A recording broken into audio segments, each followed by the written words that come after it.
Taller de oratoria.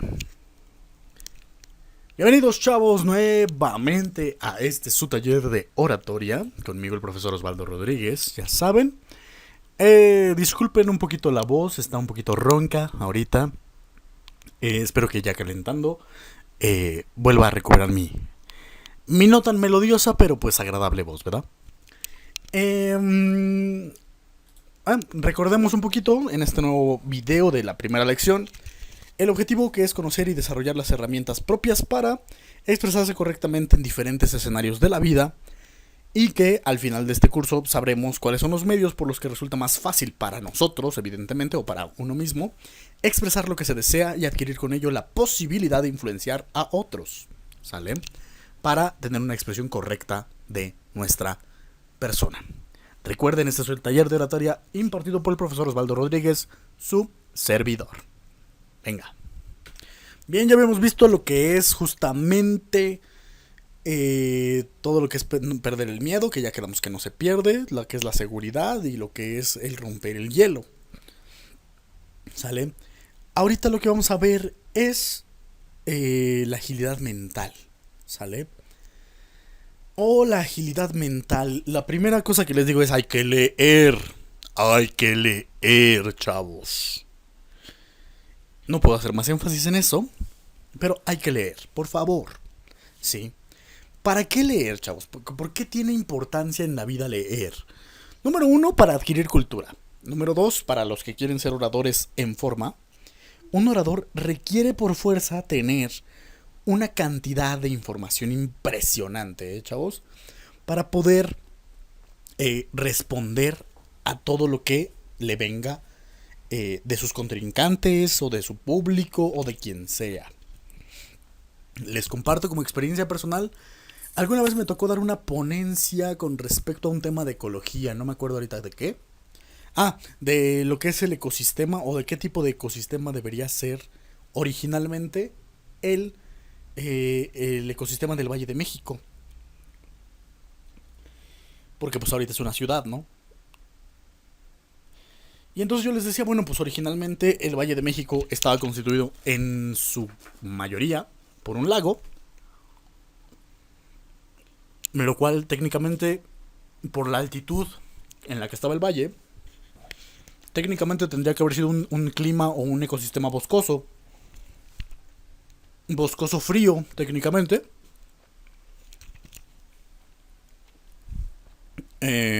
O templado. Con una sección de pantano, ¿sale? Que es lo que correspondería a Xochimilco, más o menos, ¿de acuerdo? Y hubo personas que dijeron, ok, sí, de acuerdo y demás. Pero hubo una persona particularmente que me estuvo pregunte y pregunte cosas medio relacionadas, ¿sale? Y todas se las había logrado responder. Llegó un punto en el que ya el público que nos estaba observando, a él preguntando y a mí respondiendo, cuando yo le respondí una de las últimas preguntas, le empezó a hacer yeah, ¿sale? ¿Por qué? Pues porque estaba yo respondiendo bien. Y entonces él, como para lucirse, hacerse el gracioso o no sé qué rayos, se le ocurrió decirme, ok, ¿y qué tiene que ver todo eso con la Navidad?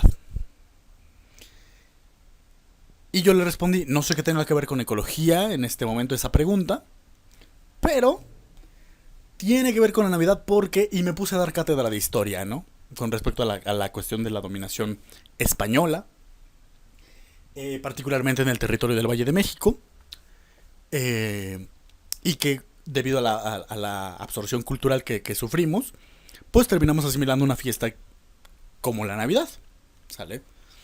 Lo cual curiosamente era compatible técnicamente con el tipo de árboles que tenemos. Por eso es que curiosamente, si ustedes alguna vez han ido al bosque de los árboles de Navidad, pues son pinos, ¿sale?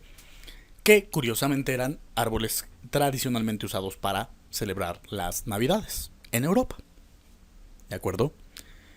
Entonces desde ahí, y curiosamente, nada más porque no estaba el meme de turn down for what, ¿sale? Pero si no, se lo hubieran puesto, o me lo hubieran puesto a mí, no sé, ¿sale? ¿Por qué? Porque yo ya había leído mucho, y había logrado establecer conexiones en esta parte, ¿sale? Aparte del hecho de que yo siempre he pensado como raro y he tratado de encontrarle ligas a todo con todo, pues tuve la oportunidad de contestarle bien así. Es importante tener la mayor cantidad de información para poder hilvanarla con otra información, ¿de acuerdo? Y no quedarnos en ceros. Segundo punto que les recomiendo, jueguen. Chavos, yo les decía hace rato que sean felices. También les digo ahora que jueguen, ¿sale? El juego nos hace felices, por un lado. Y por el otro, el juego es un elemento también natural a nosotros. Es un elemento positivo, a diferencia del miedo, que también es natural, pero más denso y más difícil de movilizar. El juego es muy fácil de movilizar, ¿de acuerdo? Si no juegan, si no saben jugar a nivel de las palabras, es muy difícil. Es muy difícil ser orador, porque el orador disfruta las palabras, disfruta hablar, ¿sí? Ahorita yo llevo 3 horas hablando, haciendo los videos con ustedes, y lo disfruto mucho y podría hablar más horas, ¿no? Ahorita estoy medio ronco y aún así sigo hablando porque lo disfruto mucho. Porque para mí no es como un juego, pero digamos que tiene un componente lúdico importante que me hace disfrutarlo, ¿va? Y yo, antes de presentarles estas diapositivas, que se ven un poquito simplitas, he jugado con las ideas que les voy plasmando, ¿sale?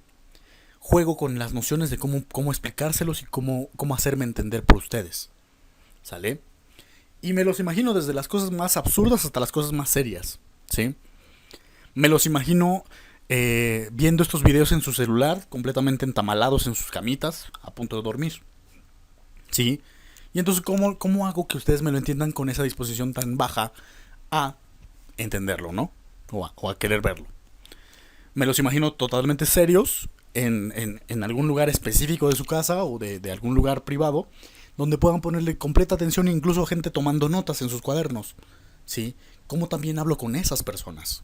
¿Cómo hago que ellos disfruten luego las divagaciones y luego las cosas que voy diciendo? Que están enfocadas a los chavos que duermen, pero que también ellos les pueden sacar provecho, ¿no? Los chavos que tienen apuntes también le pueden sacar provecho, ¿sale? Jugar con todas esas ideas y compaginarlas es el arte que tiene que generar un orador, ¿de acuerdo? Luego les digo, no olviden la música. Fíjense, esto es parte de jugar. Recientemente vi, otra vez, porque me gusta ver varias veces las películas, vi la película de El Profesor Extremo, algo así. Es con un gordito que es profesor, o que le hace de un profesor, que se mete a competencias de MMA, de artes marciales mixtas, para financiar el departamento de música, ¿sale? Y otras tantas cosas. Este profe tiene su canción de inicio, ¿no? Y hay un profe que lo apoya, que lo coachea, y le quiere poner música clásica, no es como de no hagas eso, ¿no? Hay una parte de la película en la que versa de que le roban la canción, ¿no? Y pues él se paniquea todo, ¿no? Porque es su canción y bla, bla, bla. Aparte del hecho de la carga emotiva que tiene la música los puede ayudar a relajarse o a anclar ideas, ¿sí? Por eso también es importante usar música, aunque sea muy bajita, para también ayudarles al ritmo. Hay algunos oradores que ponen música muy bajita de fondo, o incluso algunos que llegan al extremo de traer un audífono pequeño con música. ¿Para qué? Para agarrar ritmo, ¿sí?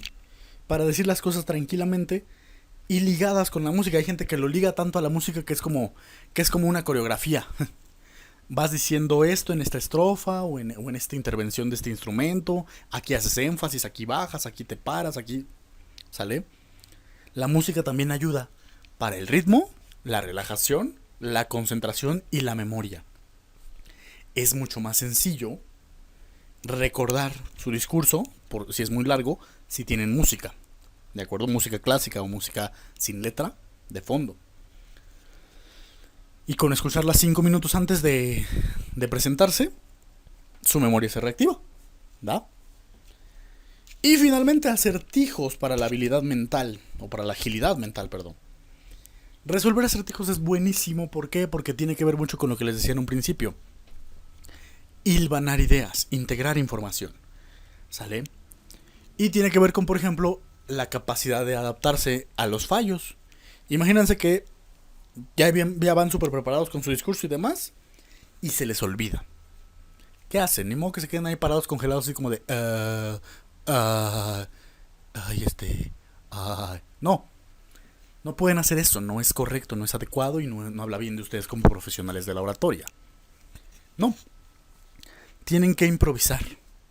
Sí, tal vez se tomen una pausa dramática, así como con un gesto bien intenso y sigan haciendo memoria, ya que les venga meten énfasis y entonces como de, oh, qué padre, ¿no? Qué estilo.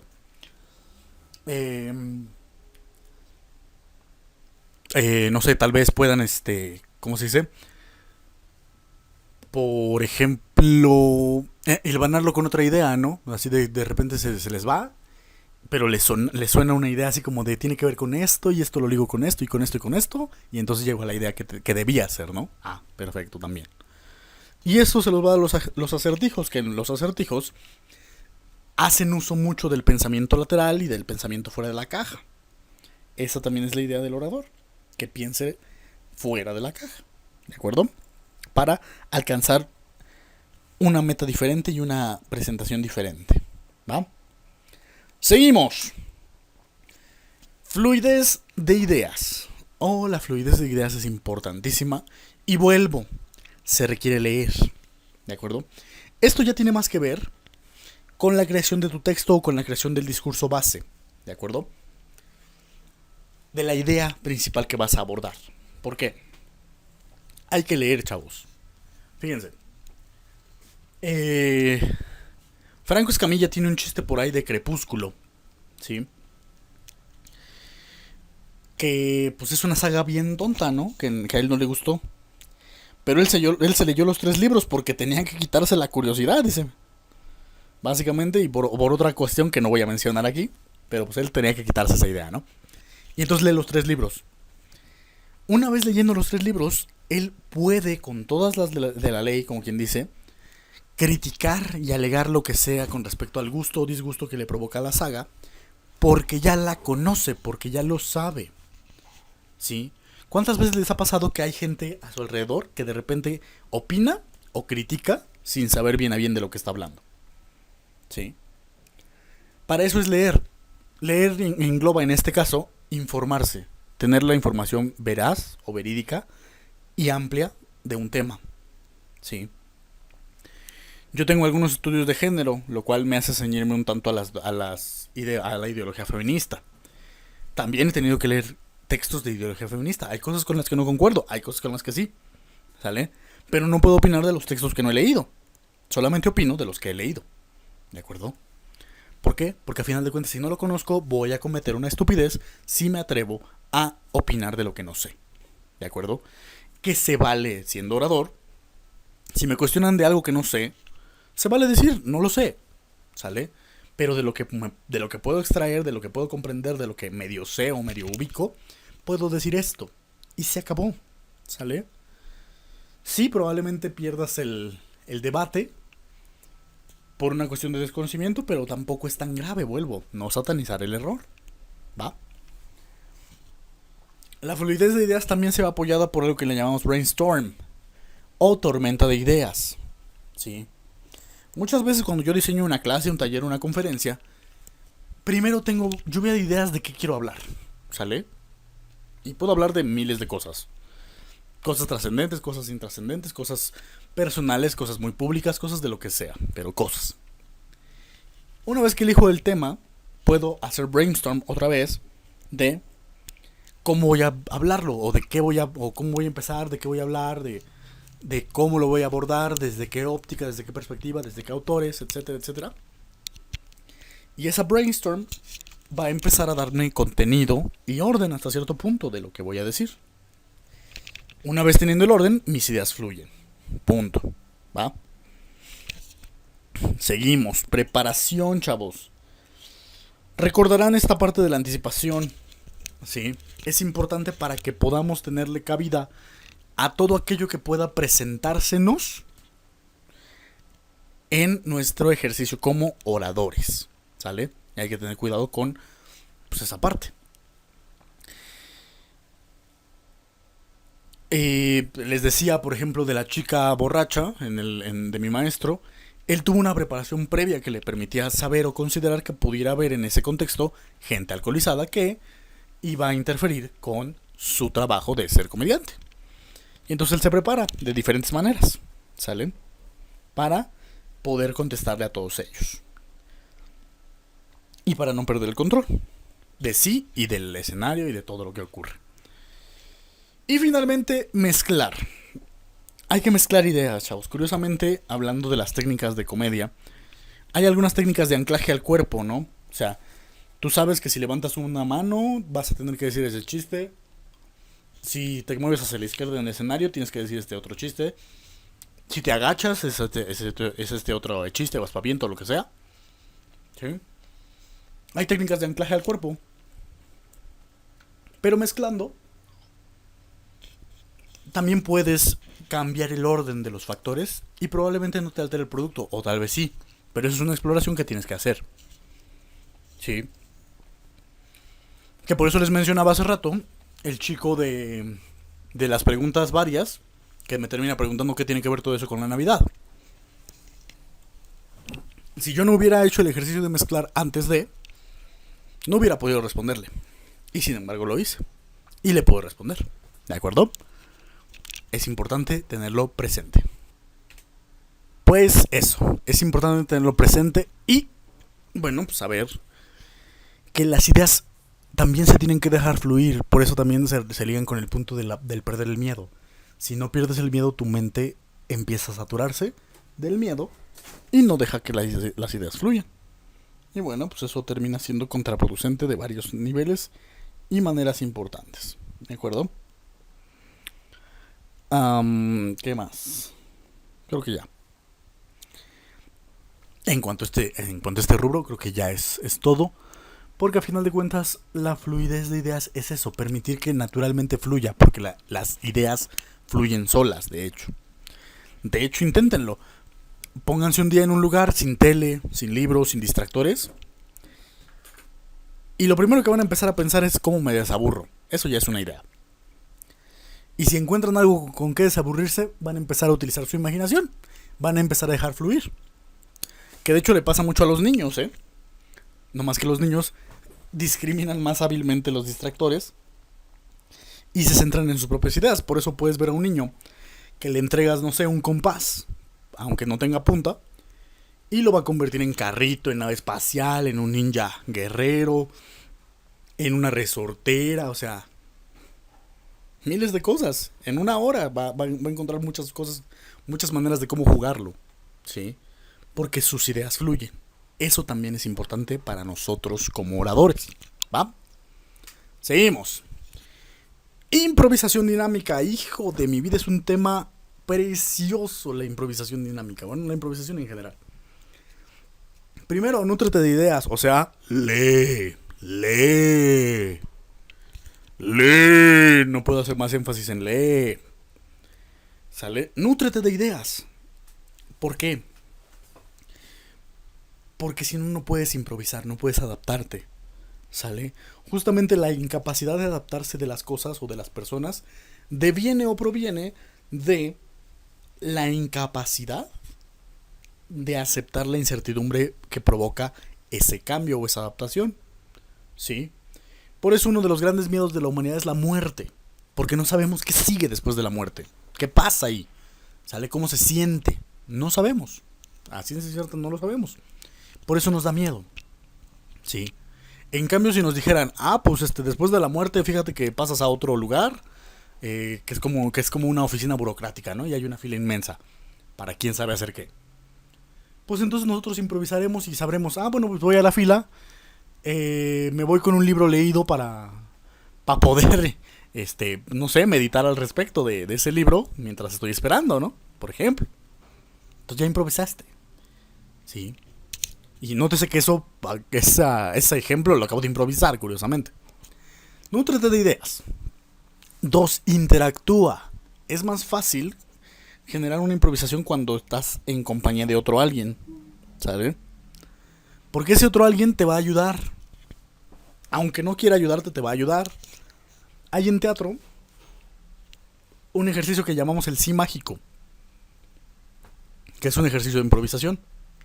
Bellísimo, porque la premisa de ese ejercicio es, uno de las partes va a plantear una premisa, una idea, y los demás tienen que decir que sí, pero, y aportarle algo más, ¿sale? Y entonces, por ejemplo, tú puedes decir, ay, yo soy un militar, en el campo militar. Y el otro dirá, sí, pero te encuentras a un subordinado. Y el otro dirá, sí, pero, es un subordinado que te cae mal, ¿sale? Y así podemos seguir construyendo una historia. Hay ejercicios por ahí en los que se construyen historias en conjunto, ¿sí? Diciendo una palabra, una frase, una premisa, haciendo acciones físicas, que ya las iremos viendo, para que puedan darle hilazón a sus ideas. Por eso es importante interactuar. Luego piensa fuera de la caja, chavos. Ay, la caja, la caja, la caja. Es un impedimento tan grande y tan molesto para la improvisación que bueno, ¿cómo les explico?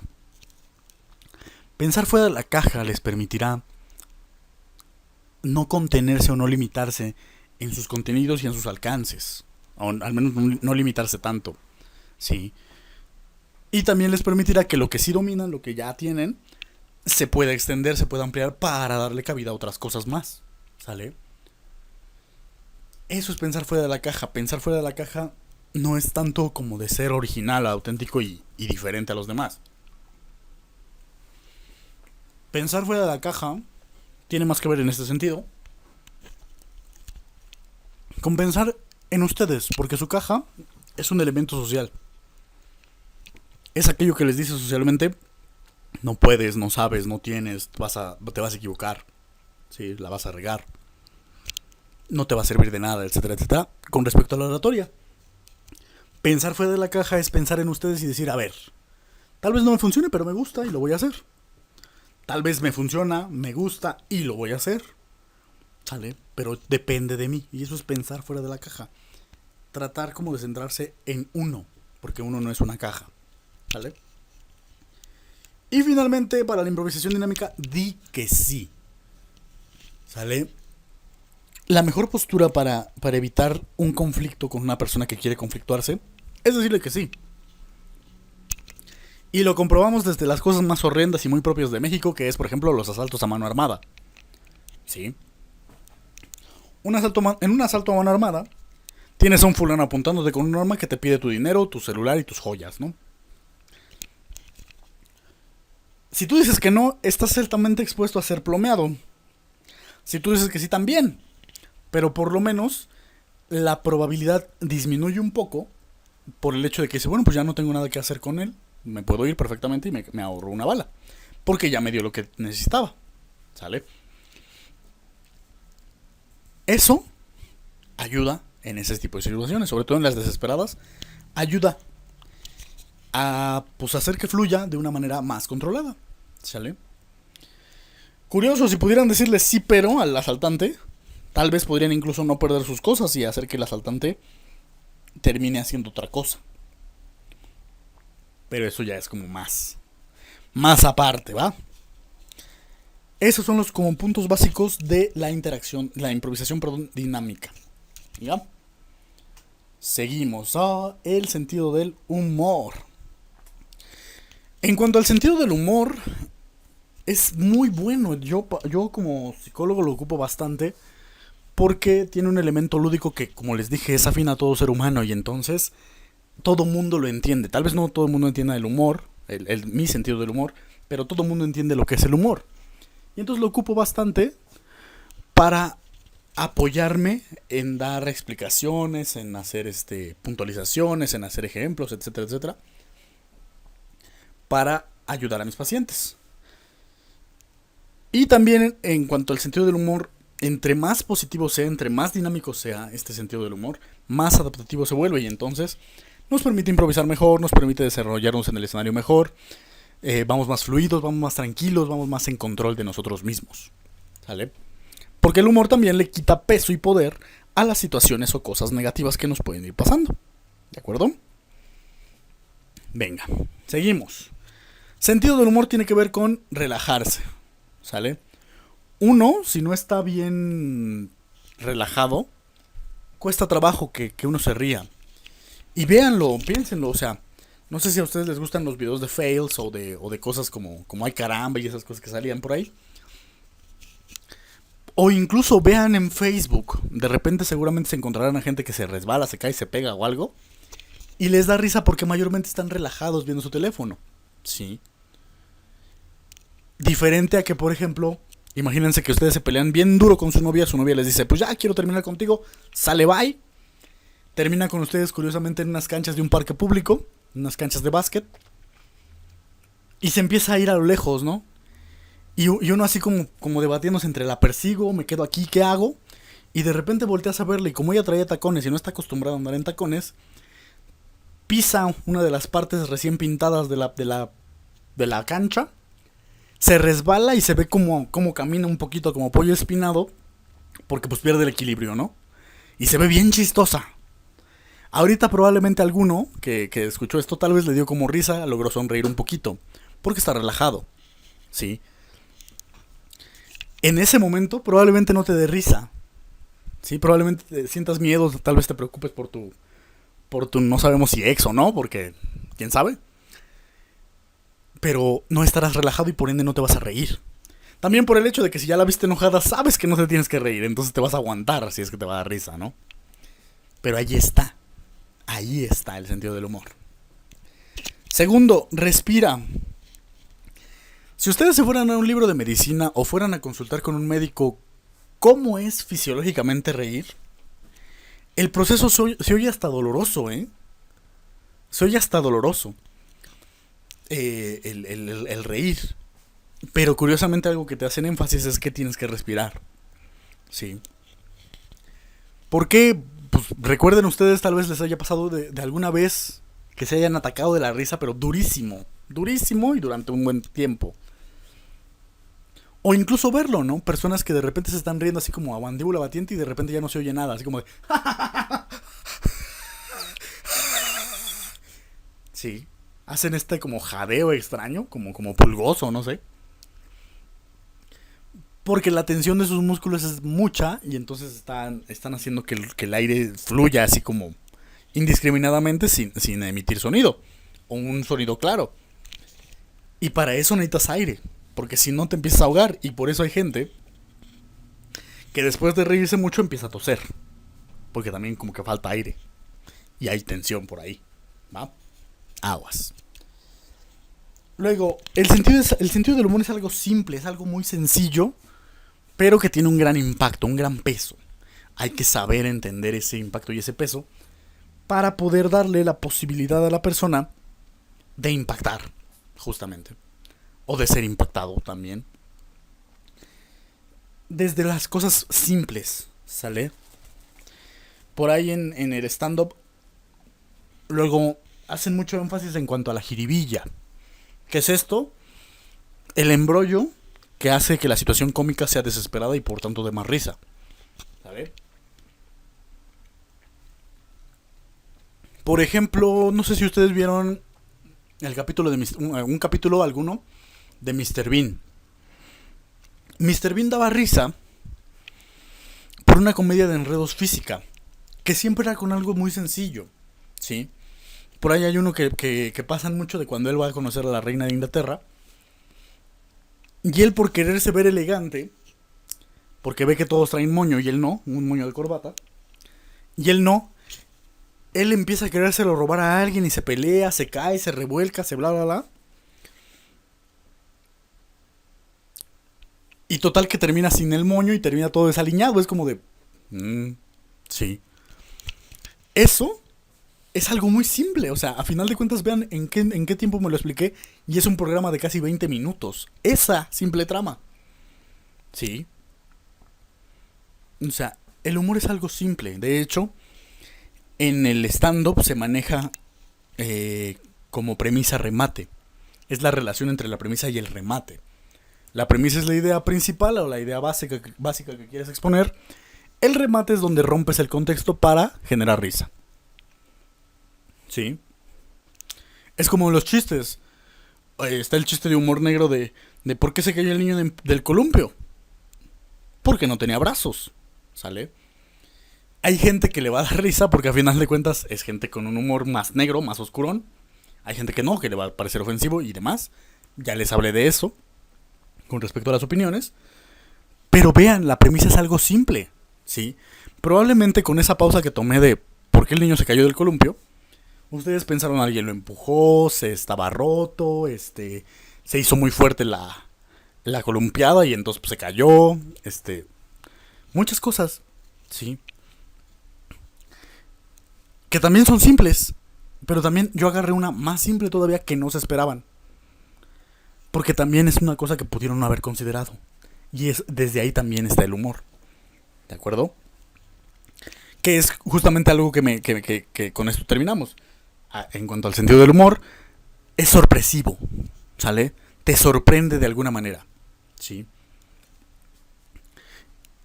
Esa sorpresa es la que va a permitir que impacte y te haga reír para distensar. O te haga enojarte o sentirte para acumular tensión. ¿De acuerdo?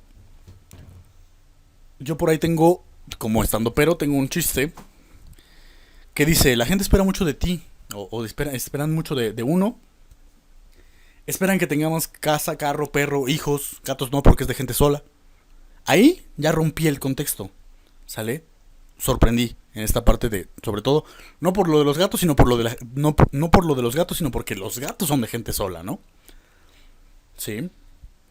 Y entonces, si ya tienes casa, carro y perro, es poco común que siendo gente sola tengas gatos también.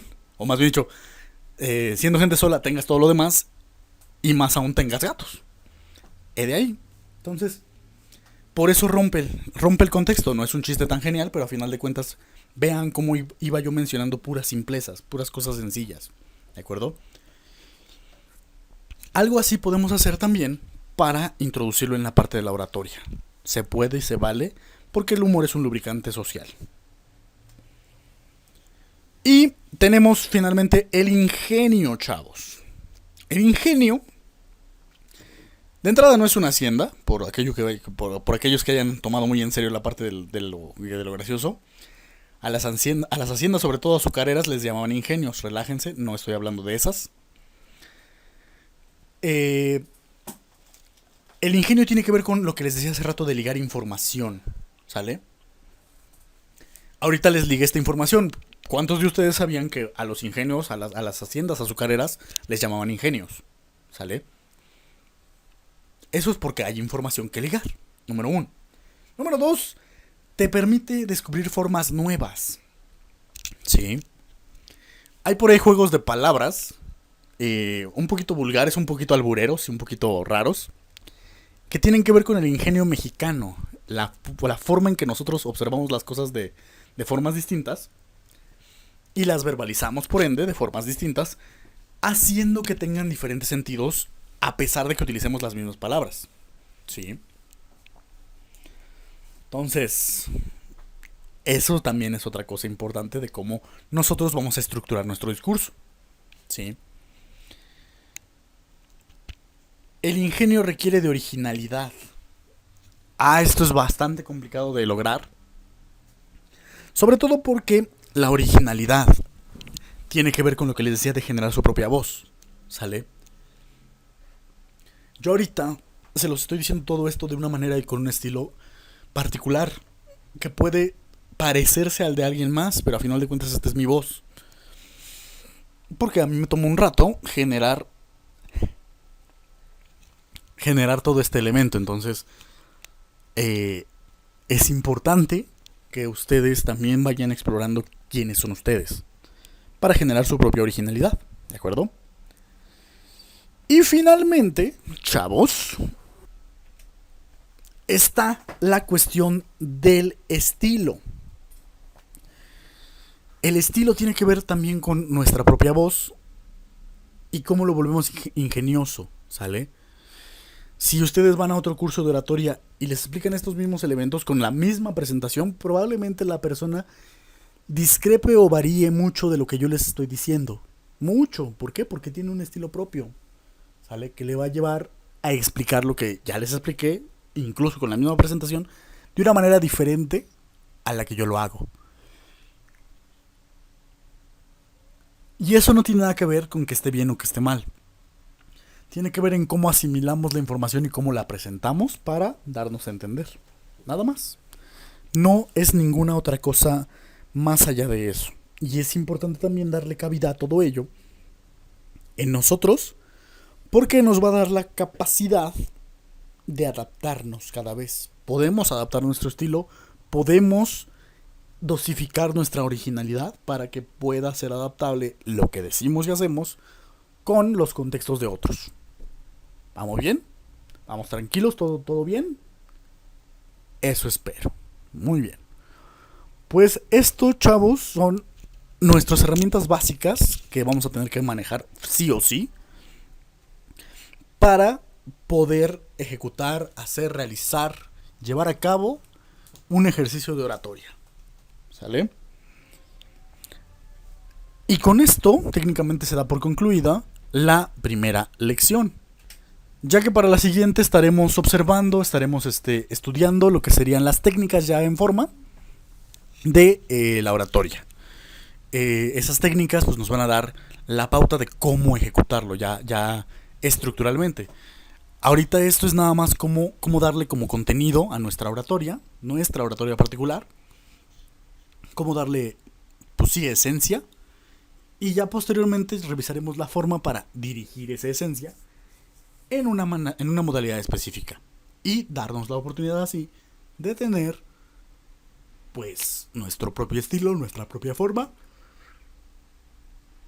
nuestras propias cuestiones que nos permitan pues sí, establecer que esto es útil para nosotros a nivel de la expresión y nos permita, como bien decía hace rato, influenciar a los demás para alcanzar nuestros fines. ¿De acuerdo? Eso es como creo yo lo más importante que podemos establecer al respecto.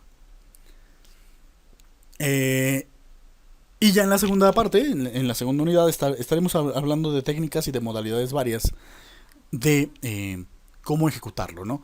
Y qué herramientas podemos usar, cómo empezamos a construir, cómo sustentamos, cómo fluimos un poquito más, etcétera, etcétera, en la cuestión de oratoria, ¿sale? Para que no haya como pierde de nada de eso. Bien. Si no hay nada más que agregar, chavos, de mi parte por esta lección es todo. Cuídense mucho, practiquen, vayan encontrando y descubriendo cómo se hacen estas cosas para ustedes, para cada uno de ustedes en particular.